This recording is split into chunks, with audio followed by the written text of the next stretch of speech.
Shocking moment in Congress. 9 hours in a private room at a federal courthouse in Tallahassee, Florida on July 24th and 25th. 9 hours with Deputy Attorney General Todd Blanche sitting across a table from Ghislaine Maxwell, the woman who trafficked children for Jeffrey Epstein, the woman serving 20 years for recruiting minors to be sexually abused, the woman whose victims were sitting in a congressional hearing room 6 months later demanding answers about what happened in that room. 9 hours, and 7 days after those 9 hours ended, Ghislaine Maxwell was transferred to a luxury prison camp in Texas that sex offenders are legally prohibited from entering. 7 days. That is the timeline that nobody in the Department of Justice wants to explain. That is the timeline that makes survivors of Epstein's trafficking ring use words like cover-up and betrayal and preferential treatment. That is the timeline that Attorney General Pam Bondi claimed to know nothing about when she testified before Congress. But someone knew. Someone signed the transfer order. Someone waived the policy that says convicted sex offenders must be housed in at least low-security facilities and can never, under any circumstances, be placed in minimum security prison camps. Someone made the call. And the meeting, those 9 hours with Todd Blanche, Trump's former personal defense attorney, who is now the #2 official at the Department of Justice,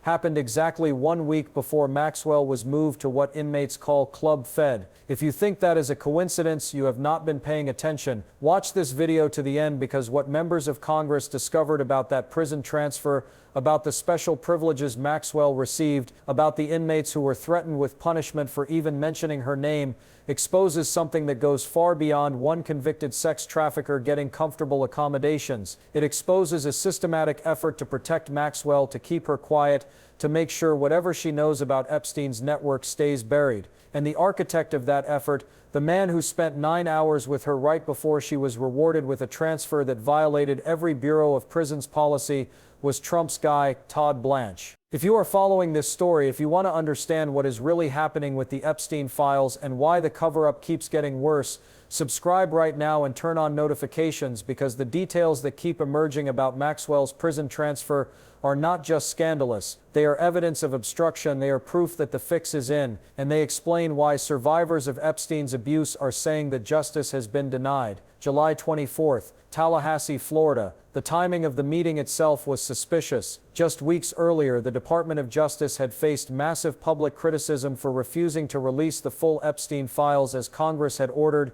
The Wall Street Journal had just published a report about Epstein's birthday book, the book that contained what appeared to be a personal note from Donald Trump, with a drawing of a naked woman and a signature that forensic experts said matched Trump's handwriting from the 1990s. Trump had called it a forgery. He had filed a $10 billion defamation lawsuit against the journal. The political pressure was building. The cover-up was starting to crack. And that is when Todd Blanche, the Deputy Attorney General, the man who had defended Trump in the Mar-a-Lago classified documents case, the man who owed his position entirely to Trump's patronage, showed up in Tallahassee to meet with the one person who could confirm or deny Trump's connections to Epstein's trafficking operation. The meeting was highly unusual. That is the phrase former federal prosecutors used when they heard about it. Highly unusual, because deputy attorneys general do not interview convicted felons. That is not how the system works. When the DOJ wants to talk to someone in prison, they send an FBI agent. They send a prosecutor from the local U.S. Attorney's office.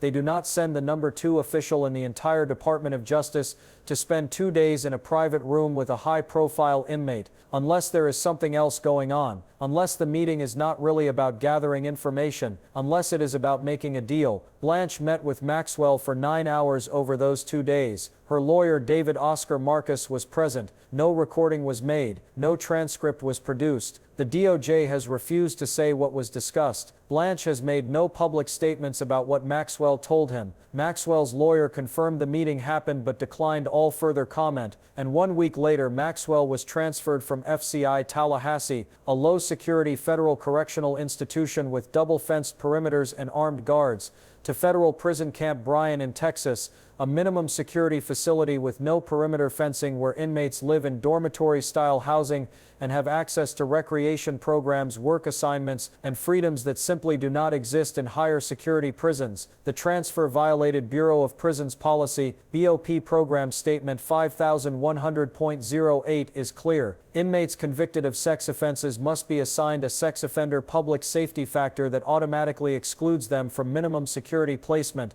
Sex offenders must be in at least low security facilities. They are categorically ineligible for prison camps. No discretion, no gray area, unless someone waives the policy. And that is exactly what happened. Only the administrator of the BOP's Designation and Sentence Computation Center can grant a PSF waiver. That waiver authority has not been exercised for a sex offender since 2012, not once in 13 years, until Ghislaine Maxwell, 7 days after meeting with Todd Blanche, 7 days after spending 9 hours with the Deputy Attorney General who used to be Trump's defense lawyer, 7 days after whatever conversation happened in that private room, Maxwell received a waiver that had never been granted to anyone like her before, and she was transferred to a prison camp that is literally known as Club Fed, a facility so comfortable that former Bureau of Prisons officials have described it as resembling a college campus more than a correctional institution. Federal Prison Camp Bryan houses approximately 635 female inmates. It is minimum security,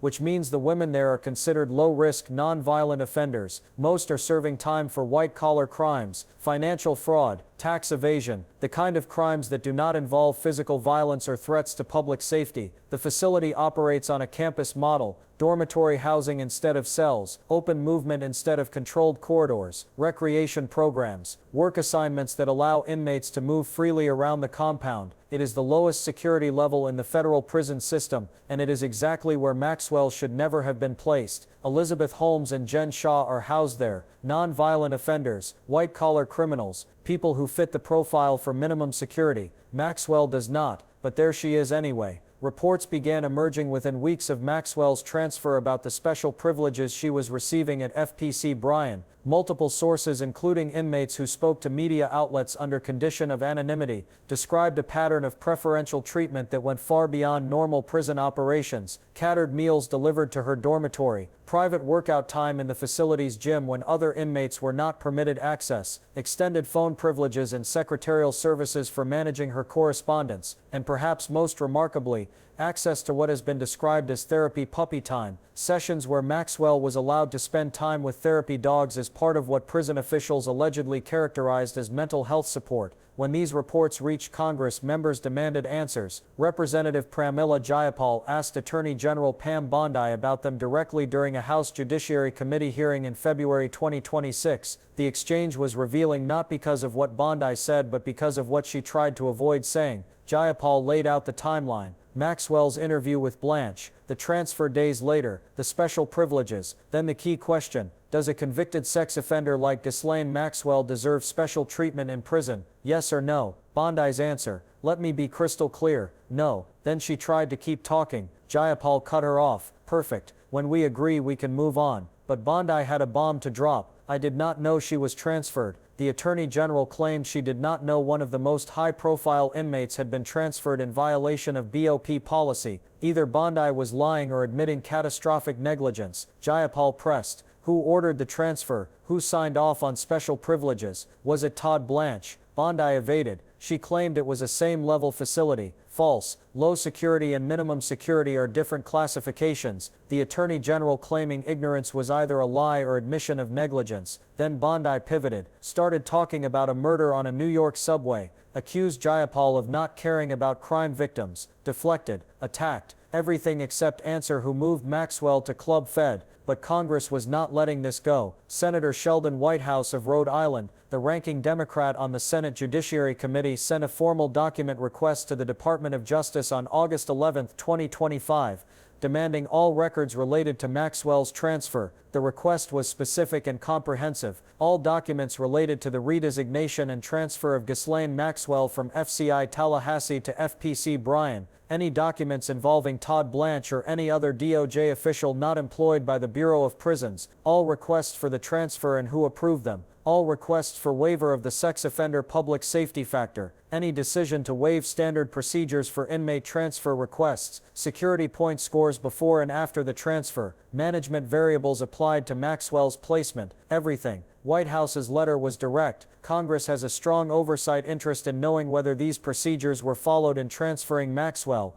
and whether that transfer was part of a political deal. A political deal. That is what White House was suggesting. That the 9-hour meeting between Todd Blanche and Ghislaine Maxwell was not an interview, it was a negotiation. Maxwell had information. She had offered to testify before Congress about Epstein if given immunity. She had reportedly been seeking a pardon from Trump, who was once a close friend of Epstein's, and she had leverage, because whatever she knew about Trump's relationship with Epstein, whatever she could say about who else was involved in the trafficking network, it was valuable enough that someone was willing to bend every rule in the Bureau of Prisons handbook to make her comfortable. The timeline supports that theory. The meeting happens. Maxwell spends 9 hours with the Deputy Attorney General. 1 week later she is transferred to a facility she should never have been eligible for. Within days of arriving at FPC Bryan, Maxwell is sending emails to friends and family describing how much better her situation is. Emails that were later obtained by the House Judiciary Committee and reviewed by NBC News. The institution is run in an orderly fashion which makes for a safer, more comfortable environment for all people concerned.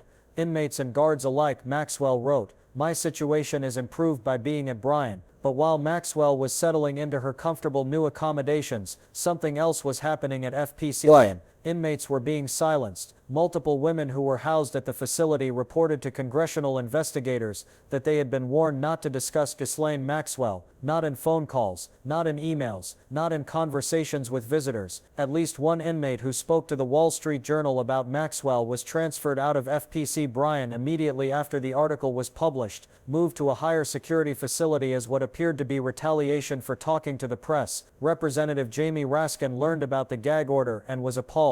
He sent a letter to Colette Peters, the director of the Bureau of Prisons, and to the warden at FPC Bryan demanding an explanation. While prison officials may limit inmates' First Amendment rights to preserve security and order, Raskin wrote, you have provided no such justification for why prison security requires a Ghislaine Maxwell gag order. He demanded documentation. He demanded answers. He set a deadline. And he asked the obvious question, if there is nothing unusual about Maxwell's placement, if this is all routine and by the book, why are inmates being threatened with transfer to higher security facilities for mentioning her name? The gag order was not the only suspicious element. Community members in Bryan protested. Raquel Rogers of the Brazos Valley Community Coalition asked why Maxwell received privilege over other inmates. We do not want a child sex trafficker here, she said. The victims' families were even more direct. Virginia Giuffre, one of the most prominent survivors of Epstein's trafficking operation, had died by suicide earlier in 2025,